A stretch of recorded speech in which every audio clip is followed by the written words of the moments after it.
RPG for You and Me presents a special Patreon mini-series. Welcome to Silica Valley.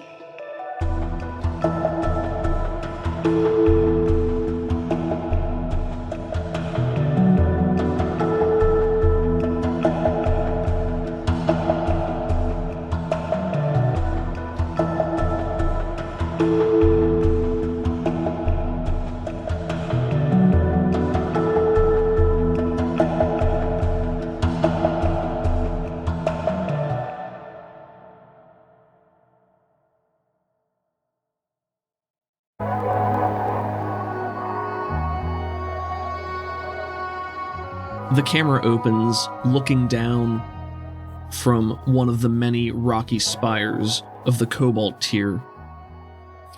The green-tinged mist hangs over the basin, making it look like a fog-filled pensive of death.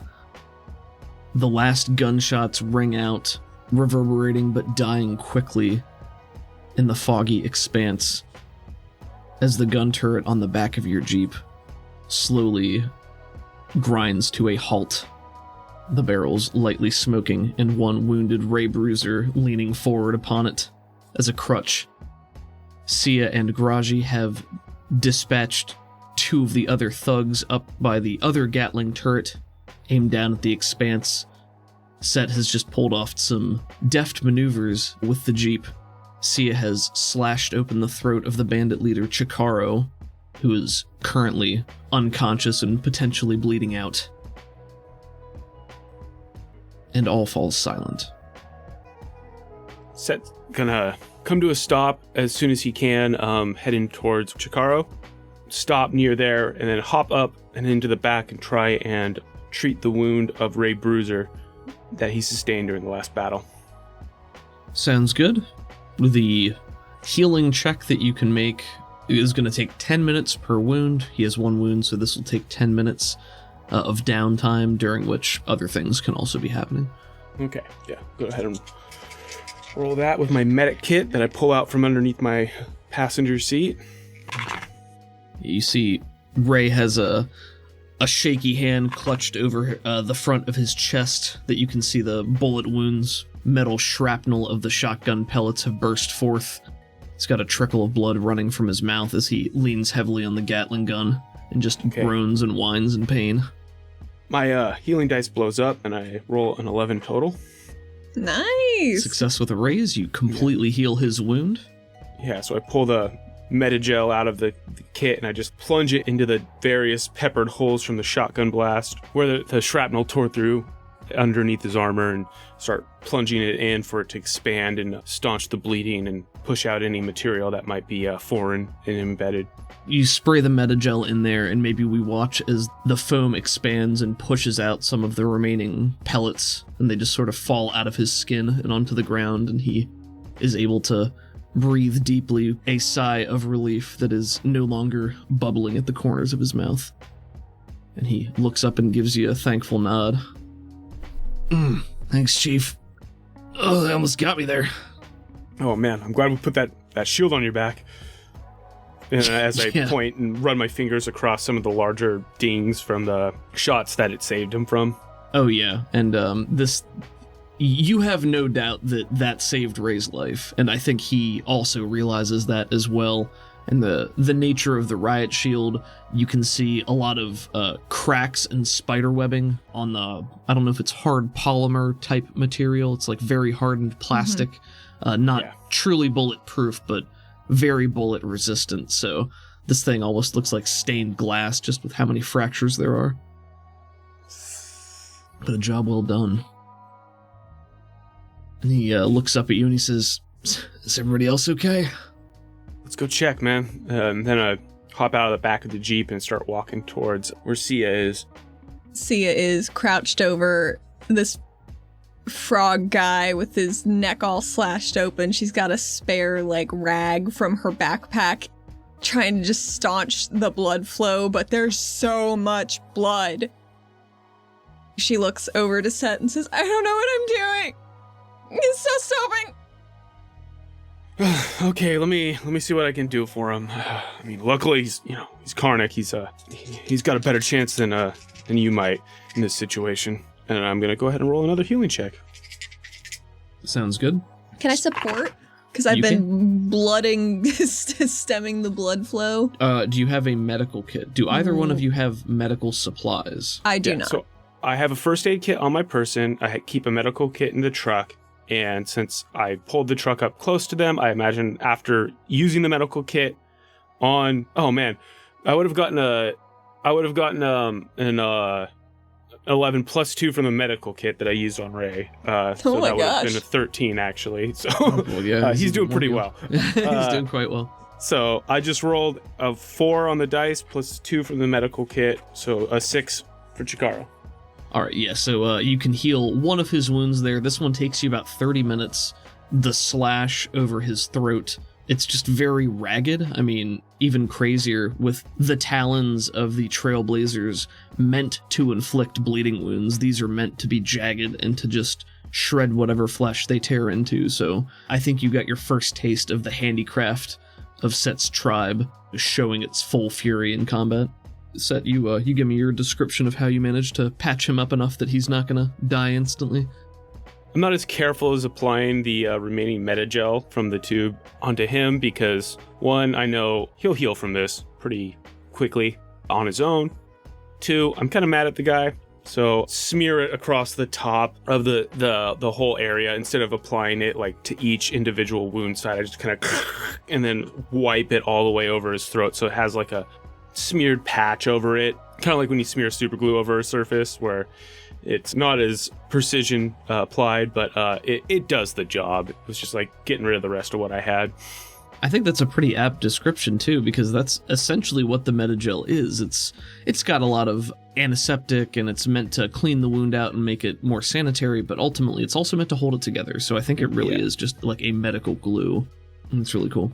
And then I just smeared it across the top and I just pushed my hand onto it real tight to staunch the bleeding underneath. As I'm looking at him kind of with half-hearted eyes, as I look over my shoulder and I'm talking about while he's like laying there and then looking back at him. So what are we going to do with this guy? I don't know. What should we do? Garaji walks over. Kill him. He's a bandit. Yeah, I mean, that'd be quick and easy.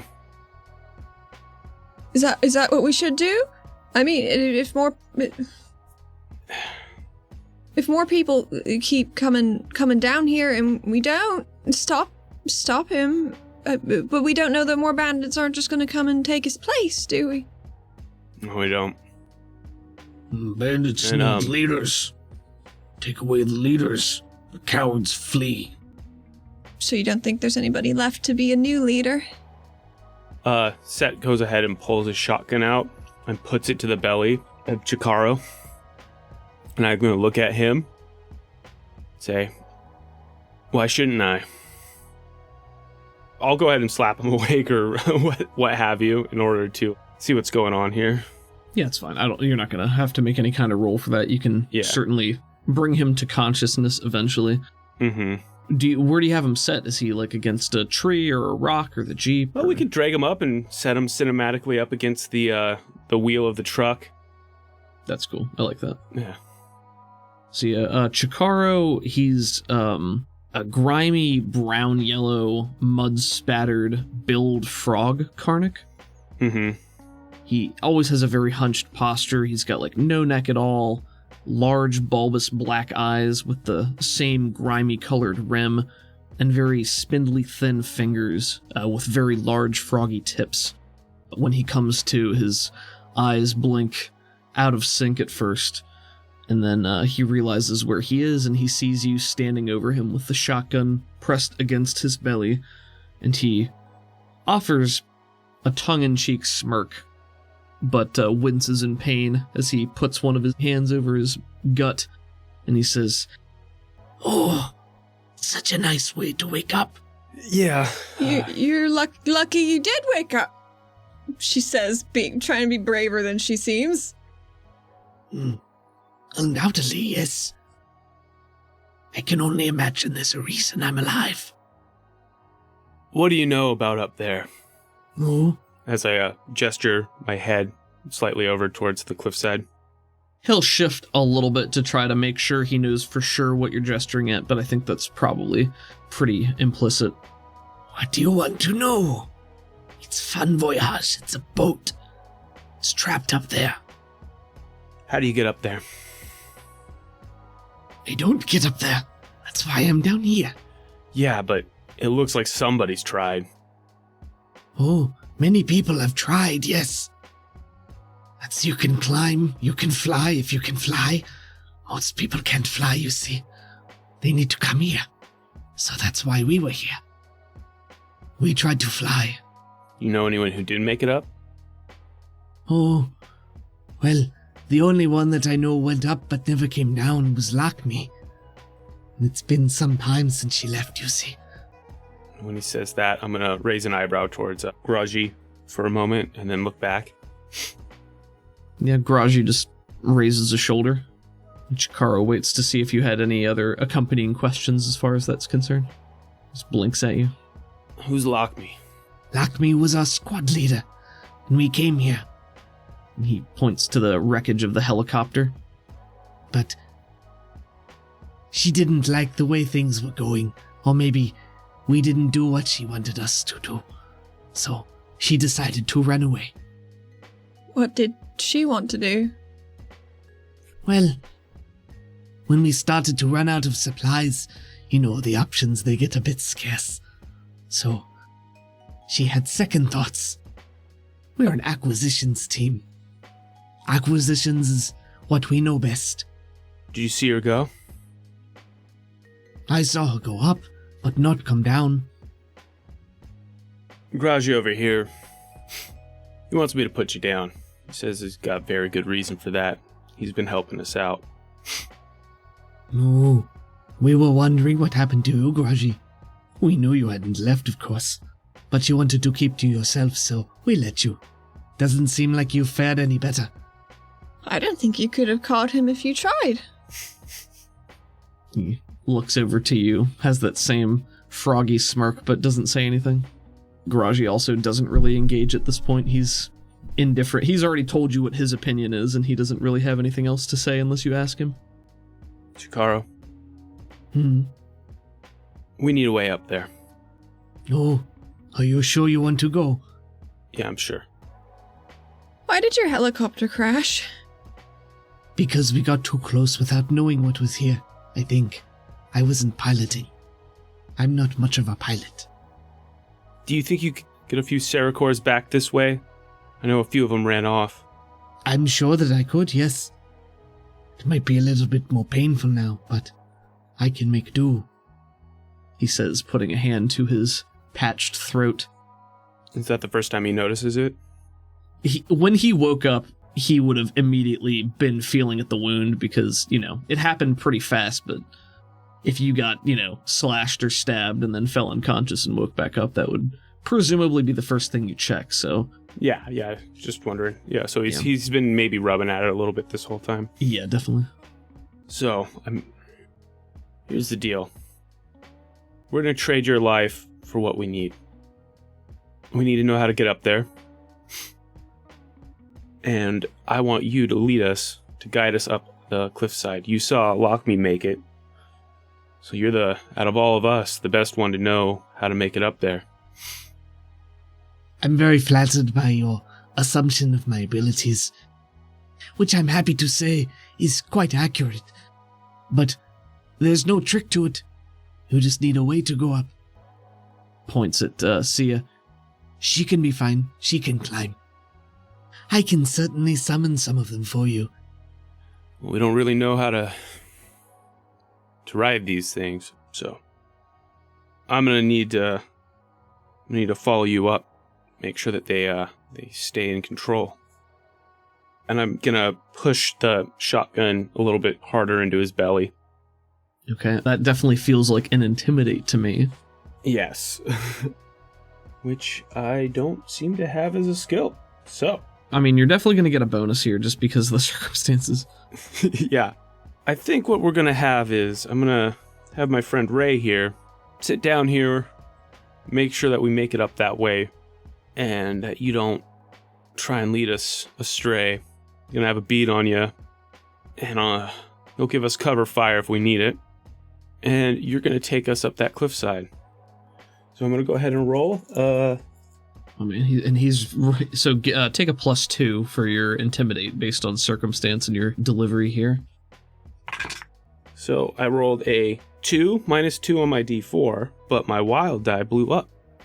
Ooh. Hot dice. Which is another 2. So that's a 6 plus 8 minus 2. 6 plus it. Yeah, so it's 8. That's a success with the raise. If it's an intimidate, it's a contested roll against him. You got an 8. He blew up his wild die from a 6 into a 1, which is a 7, but he still has 2 wounds, so he's at a -2, which would make it a 5. Mm-hmm. So that's a success, not quite a raise, but I think in this circumstance, it's definitely still going to get you what you were looking for. Yeah, okay. So you push the shotgun in, you give it enough force that he inhales a little bit more sharply, and you hear sort of like a whistling croak maybe squeak out of the remnants of his throat that are still being patched up, and he just kind of goes like... He says, oh yes, well, you make a very compelling argument, of course. I don't see... I'm certainly happy to show you the way up, but I don't think there's anything to be gained from me leading you up there. That's if you're going up already, you see. Surely you could lead me down here with good Ray. Clearly I can't go anywhere by myself. I'm so injured, so frail. I just don't know if you have any tricks up your sleeve. Oh, I don't even have any sleeves. Does he have sleeves? He's wearing the poncho. Okay. He's got the Cavalis Ray cloak because you guys had traded the leather to them earlier for safe passage, and then they turned around and used it anyway. Sia would like to make a point of going over to him and unfastening that and taking the cloak back. Thank you. I'll keep this. Oh, it was new. I know. Yes, take it, I suppose. Where's the rest? There might be some shreds and stuff, but I think they used the majority of it. That was the trade as you guys gave that to him, but... Oh, there might be some scraps nearby, but I think that's the most of it. It'll do. Yes. Your face as you said that felt like a banker denying a loan. Just I'm terribly sorry, but we won't be able to approve you this time. Perhaps if you improve your credit score, we might be able to speak again in the future. I have a series of loans that you might be interested in that could facilitate such a... I'm sorry, this is going too far already. It starts to sound too sensible. It's like, oh, okay, I can manage with that. It's like, okay, my credit score's bad. What can I do? It's a very low interest rate of only 9%. Jesus. 9%? Oh, I mean, in this economy. God, fuck. All right. Sorry for taking it in that direction. Chase gets a penny. Oh, yeah, definitely get a penny for that. That was great. Sweet. Coin purse pops up on top of the dash, blinking as all this is going on. The sword narrowly missed his dashboard box. Oh, no. But now we get a sword. Yeah, you guys are certainly welcome to claim the helicopter blade as a trophy or weapon for use, if you so choose. It's a big two-handed weapon, isn't it? Yeah, it is a great sword. So it has the same stats as the standard great sword in the book. I think it's strength plus D10 damage, has 2 AP and -1 parry because of how big and unwieldy it is. Ooh. And because of how much damage it can dish out.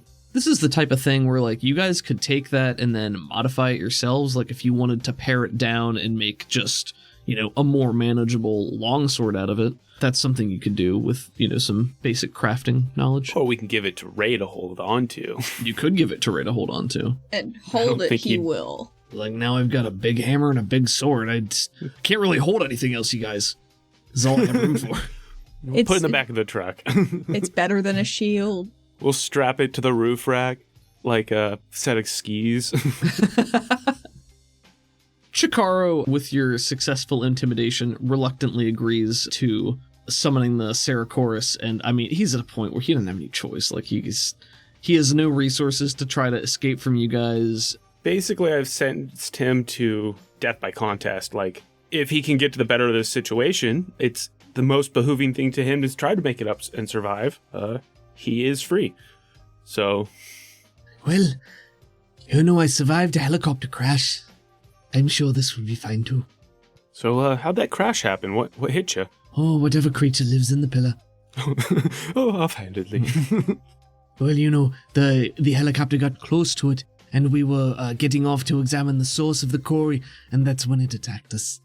It knocked us out of the air, and we spiraled and smashed down. Lost a few in the crash. Lost most of our equipment. Didn't have a way to contact out. Errant bandits still down here. Hostile wildlife. Things like that. It's a dangerous place.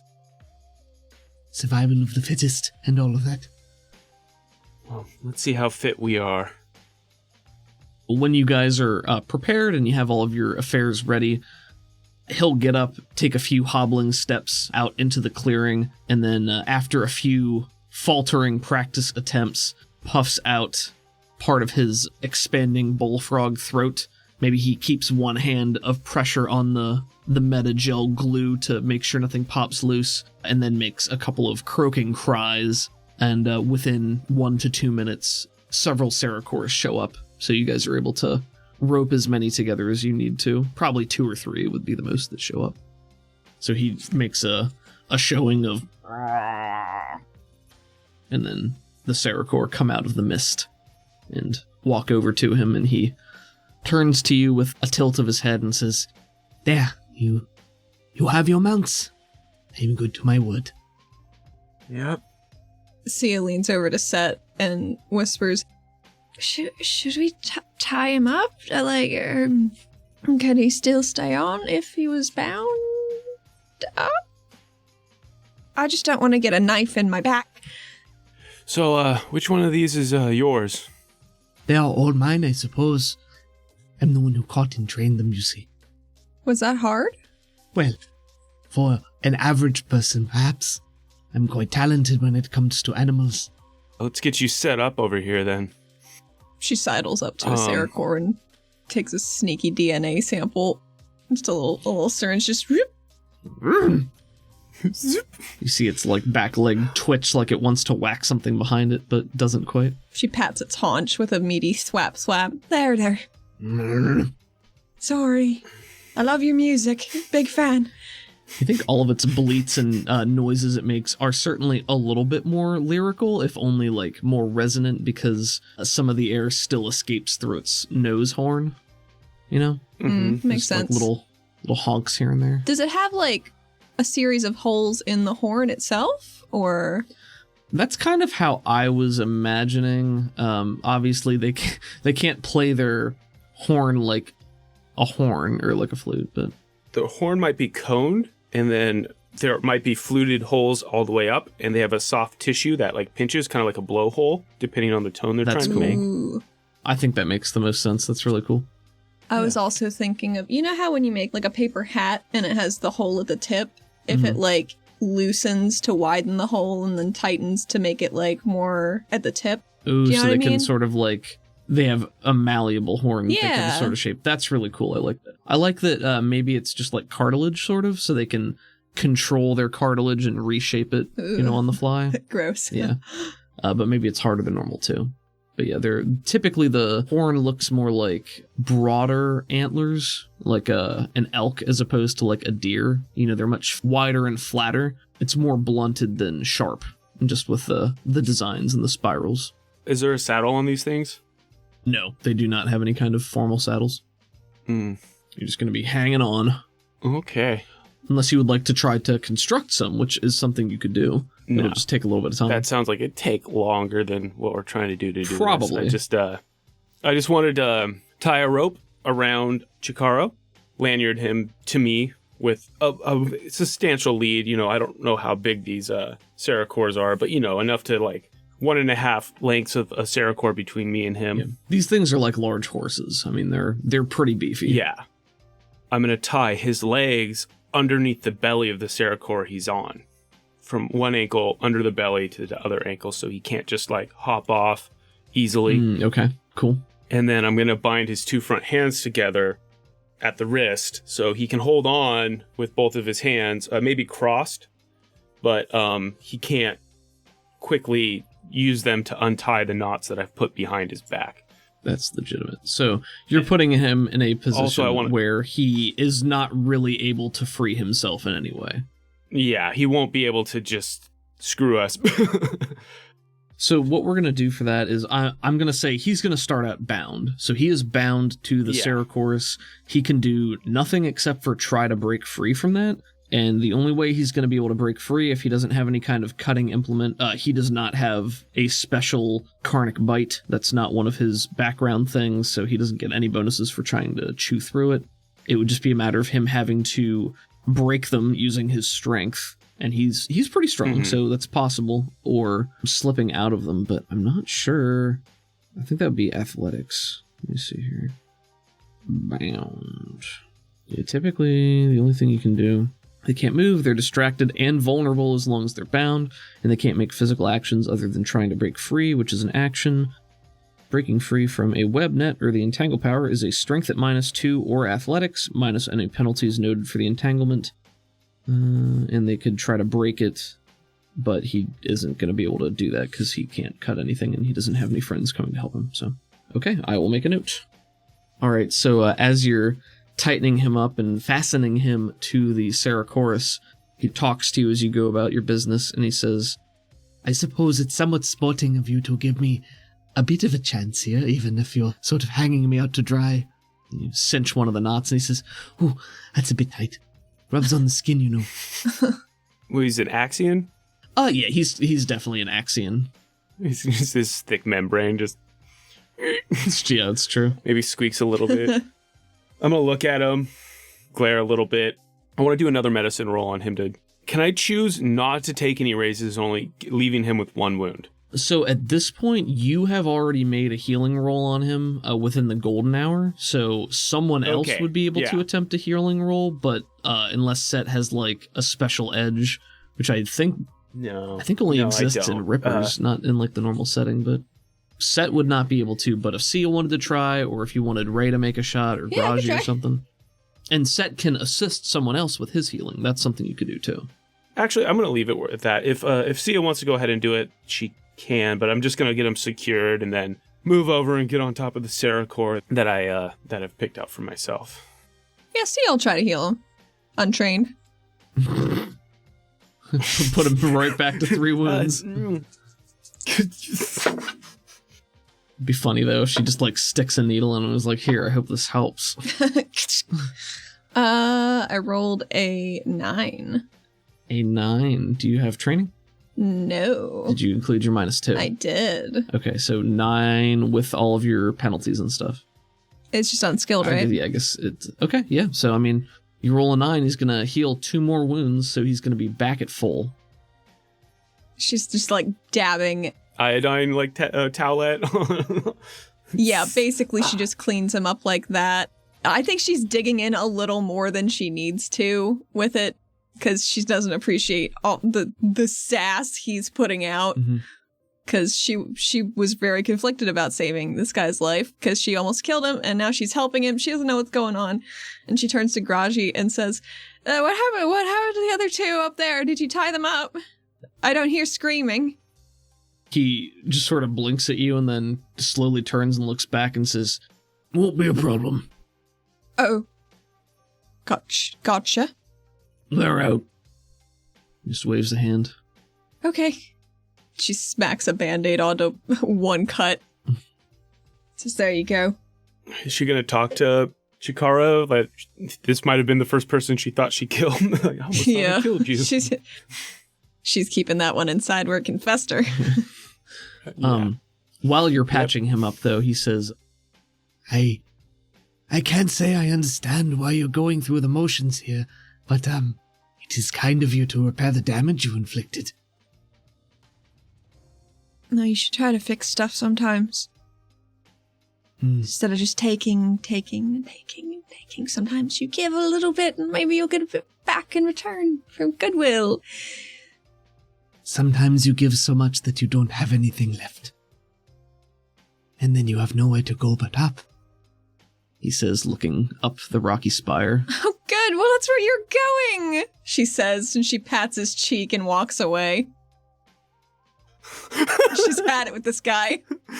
You say that, and as you're walking away, maybe we get a shot over Sia's shoulder as he hangs his head just a little bit and says, I am grateful for the chance I have here, but perhaps not everyone is worth it. Be careful. She turns around and looks at him, nibbling on her lip a little bit in thought, before she turns back to join up with Set. Ray, from down here, can you just, man the turret, and if anything's get hairy, just, give us some cover fire, do what you can. Yeah, I mean, that was in/out of character. So. He says, spattering a little bit more blood, and just spits it out, and he says, yeah, I'm pretty comfy down here. I'll keep an eye out. I'll cover you guys if that's what you want. Be safe. Takes a long look at Sia. You too. Uh-huh. Okay. Yeah, Ray, I know I promised I'd try and get you home. And I don't know if I should really do this, but it feels, I don't know. You've looked after us. You've kept your word. And I go ahead and I reach in, I take the keys. It's like, if something happens to us or anything, we don't come back in too long. I throw the keys at him. Just get yourself home safely, if you can. You see a note of confusion crawl into his expression as you begin to talk, and then he's very confused by the time you pull the keys out, and you toss it to him, and he catches it just on reflex, but his eyes are still on you, and he says, I hope it doesn't come to that. Thank you. Yeah. For everything. I mean, for keeping me alive. And he sniffs a little bit and looks over to Chikaro and then down at himself and says, I'm glad I'm getting a better chance than he is. I look back at Chikaro, and hating the position I'm in to try and get the best out of the situation for us, but, you know, looking at somebody who's a victim of circumstance as much as he is of his own decisions. Yeah. No love lost there between me and him, let me tell you that much, but... Glad you didn't know how to get up this mountain, as I... It's a good solution. Makes sense. Better than putting him down like I did to your friend back there. Well, that's how things are out here, right? You gotta be practical to survive. You gotta use resources you got. It's easy to lose your temper, too. Losing your temper is better than losing your life, but not if it leads to that. Yeah. Set's mind drifts to Keen, the first person he put down, and not entirely from a pragmatic point, but also from a place of anger when he thought that Sia had been killed. Yeah. Yeah, Set's gonna head off back to the Saracor to get ready to mount up and continue on. We just see Chikaro, completely bound to the Saracorus, his frog legs wrapped around its bulky midsection, his hands bound behind him as he's straddled on the back. Maybe they did have just very primitive saddles, something just made out of like twine or rope or maybe even plant fiber from something down here. Yeah. There are a lot of plants. That's just really a series of loops and strands, maybe 2 little holds to put your feet into and something that goes around its midsection so that you can anchor yourself in place, but it's nothing fancy. Mm-hmm. Because of the last conversation, Sia's thinking about this, so she walks over to Set, and if he's already up on the Saracor, she looks up to him and says, we didn't really talk about this before, but I never said thank you for killing a lady to save me. Because I didn't quite know how to say that, but I guess it's the more blunt way is probably the only way to say it. Thank you. Looks at her, holds her gaze for a moment, and then looks away a little bit. Just try not to die. Okay. I'll do my best. And she's gonna stab him with a boost trait Gaia! riding. if and I may. You may. Thematically just needs to be done. It takes a minute to do, but you could have done that in advance. That's fine. So let me just roll some psiology. Oh, fuck. Is that a crit fail? It's a crit fail. Well, that's a shame. Oh, God. Well, fuck me, I guess. So you lose the power points. Are you going to lower my trait? I don't think that's how that works. So yeah, she loses the power points and gets a level of fatigue. Well, But you can still try it again. yeah, Because you're not in combat or anything. It's just, that's the price you pay. One of them was still a 1, but the other one's a 5, so which makes it a 4 thanks to my fatigue. Yep. That's how you say that, right? Yeah. Yeah, that's the England pronunciation. Yes. I thought so. Yeah. So you can give him a consumable that he can choose to activate whenever he wants to. Mm-hmm. She gives him a little vial, and it is... What color do you think riding is? I just assume everything you make is blue. Maybe it's Terrible blue. for, It's blue with cataloging, some... but It's blue with, like, some opalescent kind of bubbles in it. sounds perfect. Nice. She's like, oh, that's new. And she hands it over to him. And it lasts 5 rounds. Yep. Unless she put extra points into it to be able to renew it at a later time. But she didn't say she did I did not beforehand, say but, that, so it's all good. So we see the assembled party. Ray has repositioned the Jeep back closer to the helicopter crash so that he can get a wider firing angle up. You can tell even from here that it's going to be a dicey proposition because you're going up into this thick fog, so it is going to heavily obscure his ability to hit anything, but he's ready to go. Squints a little bit into the fog. Oh, maybe I should cast Static Sense. You definitely can. Yeah, so I'm going to go ahead and do that. Is it a point per person, I think? It's for additional recipients. Yeah, and when you guys get up into the column proper, it's going to have 4 points of obscurement penalties, so Okay. that would certainly help you. Yes, it would help. I'm going to go ahead and roll. Cool. I'm going to use me 1, 2, 3, 4. So this is going to be 5 power points total for all of us. Okay. I rolled a 5, which is a success. And I think that lets them negate up to 4 points of illumination or obscurement penalties, right? Yes. Cool. Okay, so that will completely negate the penalty that is active in this area. Very nice idea. What does it look like when you cast this for everybody? I just walked by everyone, and like when I was talking to him through this whole situation, like when I handed the keys over, I touched Ray's shoulder. He got that and his like vision became like the hyper realistic. If he glanced upward, fog almost seems to clear out or like thin. And then cool. Like as he looks at each person, they have like a iridescence of their own innate Corey in them that he can pick up. And then when I was talking to Sia, I reached out and put my hand on her shoulder when I said, don't die, please don't die. And then that happens. And then as I'm saddled up, maybe I turn around and call Graji over to me. We hash out, okay, I'm going to be right behind Chikaro here. If you, maybe you and Sia try and stay parallel to each other and just stay nimble with Claxby. I reach over, pat him on the shoulder and like hold it there for a second, and then his vision, maybe I see his eyes like kind of like dilate and expand and then come back to normal with like maybe an iridescent yellow to red fade shift of Corey around his iris. That's very cool. And he takes a look around and says, useful. Yeah, it helps me when I use my tricks. We all use our own tricks. Nods in approval. I don't know if Graji actually saw me use my sand cloud yet, so we'll see. Yeah, we sure will. We see all of you guys saddling up, set.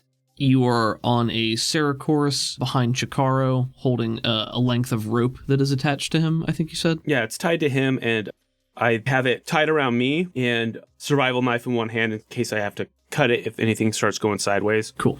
Okay, and how much of a lead are you going to give Chikaro? How far ahead of you is he going to be? Basically a length and a half of the Saracor. So I guess if they take up a 10-inch square on a battle map, there would be 15 feet between me and him. So we're going to do this as a chase. I'll say he is 2 cards ahead of you then. at inception. So Chase Track is by default 9 cards long, so that's what we're going to do here. This is going to be a matter of, if you guys make it to the 9th card, that is the end. So Fun Voyage is the very last card here. So it's partly a race of, can you make it to the end versus, if there are no more threats, if you fight through it or something like that, we'll see what happens. But otherwise, you have a clear goal that you can make it to. There's no escape maneuver here. Okay. Chikaro is arranged ahead of you. We see Set holding the rope tether. Sia, you are just going to be running on your own, right? Yep. Okay. We see Graji mount up, slinging his leg over Claxby, who chitters a little bit, Cactus Scorpion clacking its mandibles together as he hoists it around using his homemade reins. And then Ray getting ready in the back as well. And everyone waits for Set's go-ahead to commence.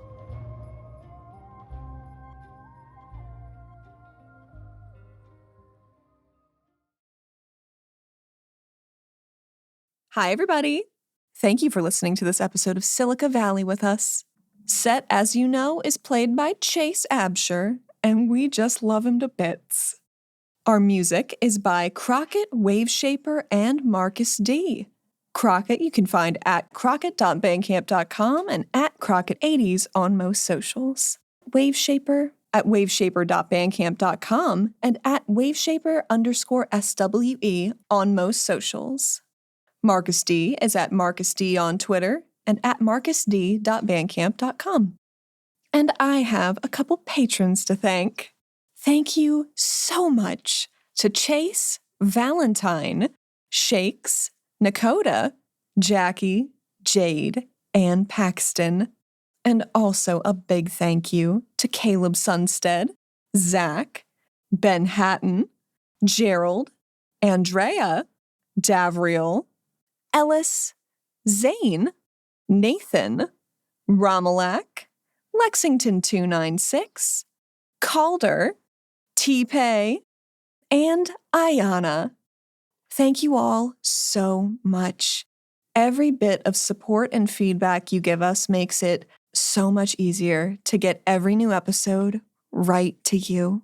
Thank you, especially as we are in this time of realignment. It means the world. If you would like to number among these patrons, and many others, you can find us on Patreon at patreon.com/RPGforyouandme.